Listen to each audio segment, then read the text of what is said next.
Saya kira Trump itu melaksanakan gertakan yang mengingatkan Oman untuk tidak serta-merta secara langsung bekerja sama dengan Iran untuk mengelola secara bilateral untuk mengelola Hormuz. Saya kira ini adalah pesan supaya Oman juga hati-hati. Nggak mungkin membunuh tikus dengan membakar rumah. Karena apa? Oman itu adalah sekutu dekat Amerika. Sehingga konteksnya adalah itu. Prof, jika kita lihat dari pernyataan Donald Trump soal mengancam akan meledakkan Oman jika ikut dalam tanda kutip cawe-cawe untuk mengelola Selat Hormuz bersama dengan Iran, ini dikeluarkan oleh seorang kepala negara, lagi-lagi seorang Trump gitu ya, ke negara yang selama ini mungkin kita bisa lihat netral dalam konflik antara AS dan juga Iran, dan notabene ini adalah sekutu lama dari Amerika Serikat. Anda bisa memandangnya seperti apa, Prof?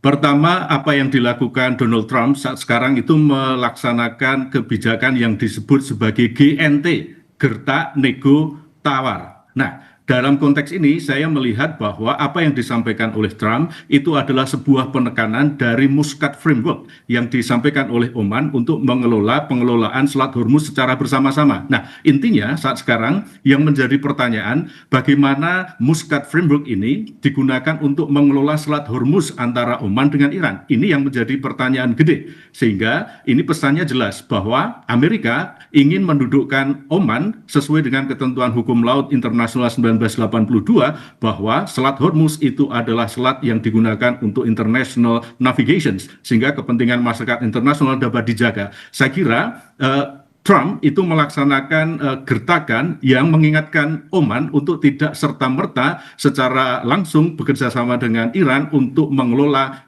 secara bilateral untuk mengelola Hormuz. Saya kira ini adalah pesan supaya Oman juga hati-hati. Nggak mungkin membunuh tikus dengan membakar rumah. Karena apa? Oman itu adalah sekutu dekat Amerika. Sehingga konteksnya adalah itu. Tapi kita bicara soal pengelolaan Selat Hormuz misalnya antara Iran dan juga Oman selama ini mungkin juga kalau saya salah koreksi Prof, ini kan juga mungkin sudah dilakukan oleh keduanya. Lalu apa yang kemudian ingin ditegaskan kembali oleh Amerika Serikat soal ini?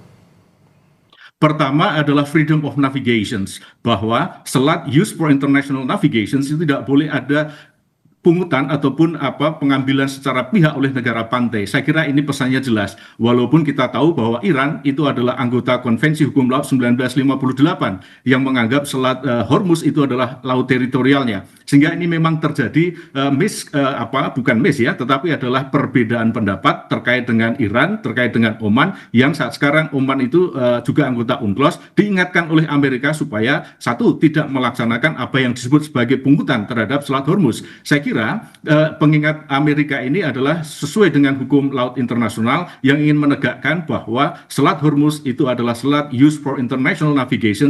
Di sana terletak transit passage yang bisa dinikmati oleh negara-negara maritim untuk kepentingan dunia, kepentingan ekonomi masyarakat internasional. Sehingga konteksnya saya kira di sana sebagai satu pengejauhantahan dari Muscat Framework yang diberikan oleh Raja Oman terhadap indikasi untuk pengelolaan Selat Hormuz secara bersama-sama sesuai dengan hukum internasional. Walaupun Amerika juga bukan anggota UNCLOS 1982, tetapi tindak tanduknya itu menghormati hukum kebiasaan internasional laut yang ada di Selat Hormuz.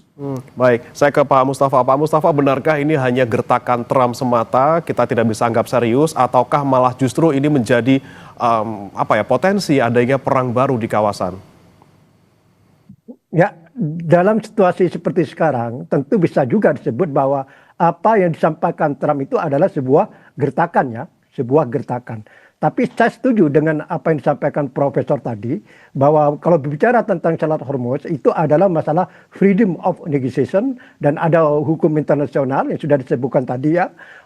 Tapi perang yang dilancarkan Amerika dan Israel terhadap Iran ini mengubah semuanya ya, khususnya Selat Hormuz. Jadi maka muncullah skenario yang diajukan Iran bahwa ya Selat Hormuz kemungkinan akan ada tata kelola baru di mana terkait tata kelola baru tersebut, maka yang akan mengatur atau mengawasi atau mengendalikan Selat Hormuz itu adalah Iran sama Oman. Karena memang Selat Hormuz itu bertepi ke dua negara itu. Di sisi timur Selat Hormuz itu bertepi ke Iran, di sisi barat Selat Hormuz itu bertepi ke Oman. Maka dua negara itu yang berhak jika skenario suatu saat ini diterapkan yang akan mengatur Selat Hormuz itu termasuk wacana memungut tarif itu ya, memungut tarif. Tapi ini bagaimanapun ya, walaupun apa sudah bagian dari dinamika perang di Timur Tengah ya, tapi itu saya sebut ini skenario terakhir.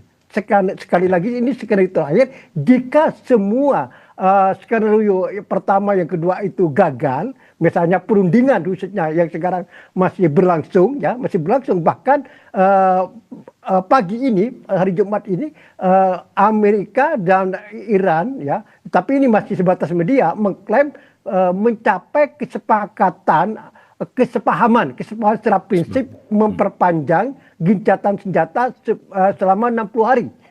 Tapi ini masih menunggu persetujuan final dari Presiden Trump. Ini kan berita positif ya, berita positif itulah. Tapi misalnya ini masih banyak kendala perundingan yang akan datang ya, maka tata kelola mandiri antara Iran dan Oman atas Selat Hormuz ini terus muncul ya, terus muncul kemudian. Kan itu kan konteksnya ketika Presiden Trump pada hari Rabu lalu di Gedung Putih mendapat pertanyaan dari seorang wartawan ya, bagaimana seandainya Iran dan Oman itu menerapkan pungutan di Selat Hormuz. Maka Trump dengan spontanitas itu menjawab cukup marah dengan mengatakan akan meledakkan Oman kalau memang itu terjadi skenario itu. Nah, yang kedua dalam konteks Oman ini memang unik. Oman ini adalah punya tradisi sangat independen baik di Timur Tengah maupun di dunia Arab ya. Di dunia Arab dan di kawasan Teluk ya. Misalnya Oman ya sudah dikenal punya tradisi menolak hegemoni Arab Saudi di GCC, Dewan Kerjasama Arab Teluk ya.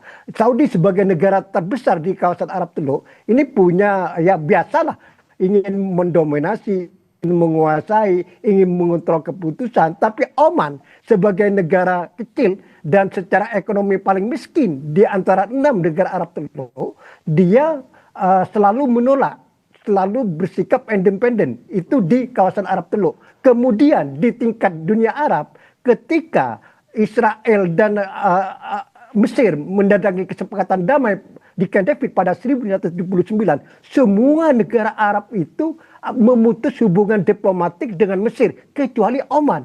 Oman ini tetap menjaga hubungan diplomatik dengan Mesir. Jadi begitu kuatnya sikap independen Oman. Dan dalam konteks perang perang antara Iran di satu pihak, AS dan Israel di pihak lain, Iran ini lagi-lagi punya sikap independen.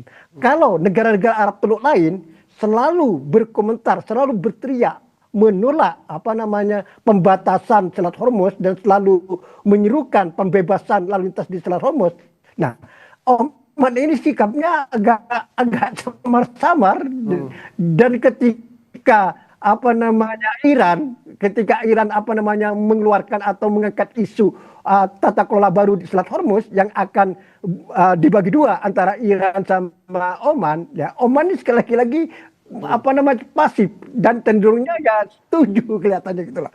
Dan ini kan jelas kan negara Arab di negara Arab dulu yang paling miskin lah di antara dibanding Uni Emirat, Qatar dan Arab Saudi. Ketika misalnya ini skenario terjadi, ini kan bagi Oman mungkin ini rezeki numpuk ini ya. Ini kan luar biasa penggunaannya, ini akan membantu perekonomian Oman. Makanya Oman ini cenderung pasif. Bahkan tadi sudah disebut oleh Profesor ada framework Muscat ya. Di situ kan sudah ada isyarat-isyarat atau menuju persetujuan antara Iran dan Oman. Maka terakhir ini media Amerika sering menuduh Oman ini adalah main mata dengan Iran gitu. Ini makanya puncaknya ketika Trump itu mendapat pertanyaan dari seorang wartawan pada hari Rabu di Gedung Putih, dia langsung menjawab bahwa akan meledakkan Oman jika Oman adalah memilih skenario berkolaborasi dengan Iran dalam mengelola Selat Hormuz ini.